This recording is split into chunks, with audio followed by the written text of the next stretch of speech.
Where were we? Well, we have a man with just so much knowledge. He was just in Ukraine. He survived for 40 days in Africa with no food and just regular water or whatever. But we're designing a new game where Nico takes his wee out and attacks the bench in soccer. Why don't we ask him what you? Why don't we talk about what's going on in Ukraine right now? How long were you there? I was there for 3 weeks. Wow, just now. Yeah. Wow. Yeah. A couple of weeks ago. So I went with a nonprofit, White Stork, and their website is operationwhitestork.org. But what they do is they deliver supplies to frontline units. So the guys that are actually fighting on the front lines, fighting the Russians. Wow. How was morale over there?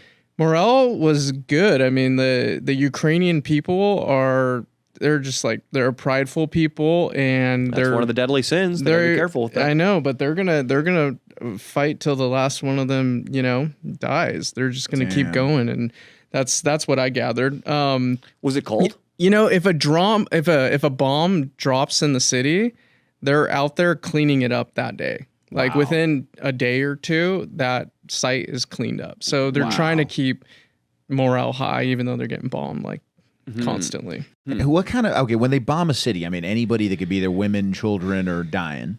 Well, yeah. The thing is like Russians are fucking. They're horrible at their weapon systems are just like from the 80s. So that's true. That's a true thing. Yeah. Wow. So you like hear a lot of that. Exactly. And even like they're using a lot of those Iranian drones. And I mean, I was there, and while I was there for a week in Kyiv, they were trying to bomb this electricity plant, and they missed it every day. Jesus. So they would hit all the buildings around it, but they couldn't hit the actual plant that they were aiming for. And that's their strategy. They're trying to take out the power grids so that people freeze to death, because we're entering the winter now, and that's a weapon that they're using. Was it really cold? It wasn't cold yet. So we had it was warm weather while we were there, so we got lucky, but right now I guess it's freezing. So, yeah. And they're still trying to knock out those power grids. Yeah, they're doing that. I think that they probably did a better job at that after we left. I think right after we left, they had one of their biggest missile days. They shot like 100 or 200 missiles into Ukraine. Holy shit. So they were just bombarding cities. So I think things got worse after we left. So they're doing this, and I mean, do the Ukrainian people kind of feel like at some point, we're going to have to just give up or... No. So what happened is that America and the Western countries have kind of come to their aid, right? So we're giving them supplies. And when we started doing that, that just totally changed the tide of war. Wow. Yeah. So while we were there, I was asking the guy that I was working with. I work with this war correspondent, journalist, filmmaker. His name's Robert Young Pelton, and I was asking him last year. I was working on a documentary with him, and I was like, "When are we going to Ukraine?" And he's like, "Dude, we're not going to Ukraine right now because the Russians are bombing the hell out of them, right?" So right when we went a few weeks ago, the Ukrainians were making the push, and they're pushing the Russians out. So they're reclaiming a ton of territory. So if you ever go into a war zone, you don't want to go when people are invading. You want to go when there's the resistance and they're pushing the So you were there Russians when that was happening. How far were you from the front lines? Yeah, so we came in from Krakow, and then we went through to we drove to Kyiv for a few days. Krakow's Poland? Kyiv. Yeah, Krakow's Poland. So you can still fly into the airport. It's the closest city. Gotcha. Yes. What is it like when you cross Ukraine. the border into Ukraine? Yeah. It takes like an hour or two, right? Like it's long line of traffic? No, yes, usually there is. Supposedly, we were told there was. When we went, there was almost no one going into the country.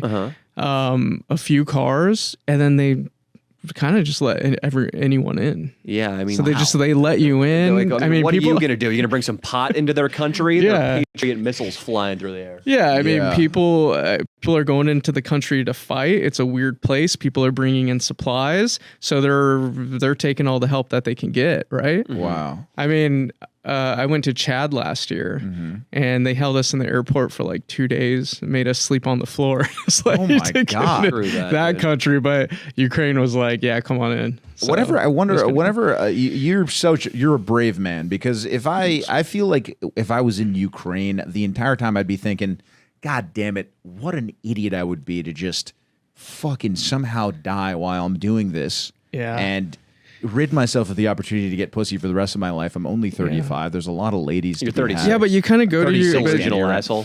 I'm kidding. Yeah, but you're going. So why do you do it? There's Reza? a lot of pussy in Ukraine. I bet, also, dude. right? Hell yeah, there okay, is. So Reza does get a lot of pussy whenever he's doing these little tours or whatnot. But I'm sure the pussy in Ukraine is more motivated to F than the pussy over here because it might all end tomorrow. You're right, and I could use my line. Life is finite. And it'd be so. Oh my God, it'd be so effective. Well. Dude, should we go to Ukraine and do Life is Finite? I think Americans should care about Ukraine because of they're women, because of the pussy. They're that's one of the reasons, dude. Right? What is it? I mean, I introduced you to no one Mexico, talks buddy. about that. Yeah, we met a beautiful Ukrainian woman, and I had a brief romance with her. She never gave me the time of day, to be completely honest, but it was brief and it was intense. It didn't work out. Yeah, but there's hope. Well, you'd crush in Ukraine right now. Oh man! So you get into Ukraine. How far do you have to drive before you start seeing signs that a war is on? Because that is so foreign to me. Right. To drive anywhere and to hear gunfire, I can't imagine it. The closest I've been is watching old World War II footage or watching Saving Private Ryan. Where do you start to feel, oh my God, I might actually be in danger. People are fighting. When you start getting into Lviv, you start to feel that. What's that? Lviv is just Lviv is a city that's right on the there. Yeah. It's on the western side of Ukraine. So how many Ukraine hours is that away from the border? God, how many hours was that? 4 hours, I think. 4 hours. Stuff's pretty chill. You're driving down the road. There are gas stations. People are conducting their lives sort of as normal. Yeah, it seems kind of western. There's a lot of farmland. There's not much going on, but a lot of farmland and stuff. Then you start getting into Lviv, which is a European, city, and it's just modern with like beautiful architecture, and you're there. And then that's like the first time that we heard the missile systems go off, right? Like Ukrainian missile systems? Yeah. And are they attacking the Russians or are they counter-striking? No, I'm sorry. It's the alarm. Oh, the alarm. Yeah. The air raid system starts going on. So you're in your room and you just start hearing and that's scary. and it is. It's kind of bizarre, right? Because you hear it echoing throughout the city, and then and in your mind, it's like it was my first time there. I'm thinking, you just feel like a missile's going to drop on your head. Were you hearing explosions? And you have to start rationalizing like that you're more likely to die in a car crash than you are from a missile strike. Is that real? Does that apply in the Ukraine? Well, whatever helps, you know what I mean? That piece of advice, that's for you're more likely to die in a car accident than be killed by a terrorist. That's true in Los Angeles. But in this place, Aviv or whatever you're Lviv, were you hearing missile impacts during these air raid sirens? No, so like when you hear the air raid siren, it goes off in an oblast, which is kind of like what like a state would be here in the US. So it just means that there's missiles in the air. They don't know where it's going to hit. Oh my God. So you never heard them hit anywhere around you? In Kyiv. In Kyiv is when I started hearing them hit. Oh my God. Then I started hearing them hit a lot. Oh my God. Yeah. So how did that go? we almost got. So you were in Lviv, if I'm getting that right. And then you decide hey, there's not enough action here. I've already gotten blown by 3 of the local girls. We need more action. So you start moving which direction toward Kyiv? Yeah, so then we start heading east. So you keep heading east and then you hit Kyiv. And Kyiv is, the capital. Yeah. Right. And it's just it's weird because it's like a Western city. Things are going on. People are living their daily lives. And you see signs of bombing, but most of it looks normal. Really? Wow. Yeah. So most of it looks normal. Because they're doing a good job of cleaning They're cleaning it up. Yeah. And we end up staying in before we went, we're told we're not going to stay in the center of the city, but we end up staying in the center of the city in a Radisson Blue or something like that. Radisson Blue. Something like that. So it's a nice regular hotel. Yeah, it's like a normal hotel, yeah. like a Western hotel, a Radisson in the middle of Kyiv. Yeah. Is it dangerous? If you real quick, if you called and maybe complained about something, are they like, shut up, we're in the war, go fuck yourself? Hey, listen, so I found a pube. This isn't a big deal, but I am a little tiffed. There is a pube in the corner of my shower. Can you send somebody up? And I'd really not like to pay for this night's stay. Is that all right? And Go honestly, fuck yourself. There's no, and also I'm out of tissues. There was only 2. You didn't restock it.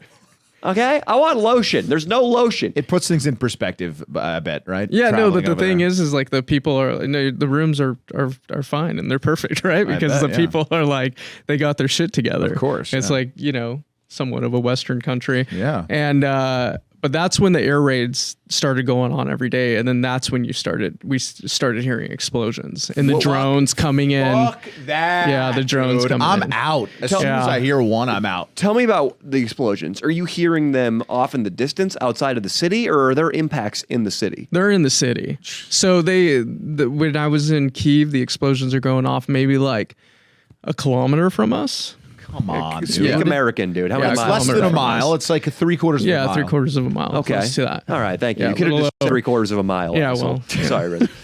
I'm sorry. Yeah, that's good. So they're about a mile away. And then what's the deal? Do you feel like if one hit the Radisson Blue, you would still be okay because it would hit the ceiling? Yeah, so when the air raid alarms go off, so they got that system, right?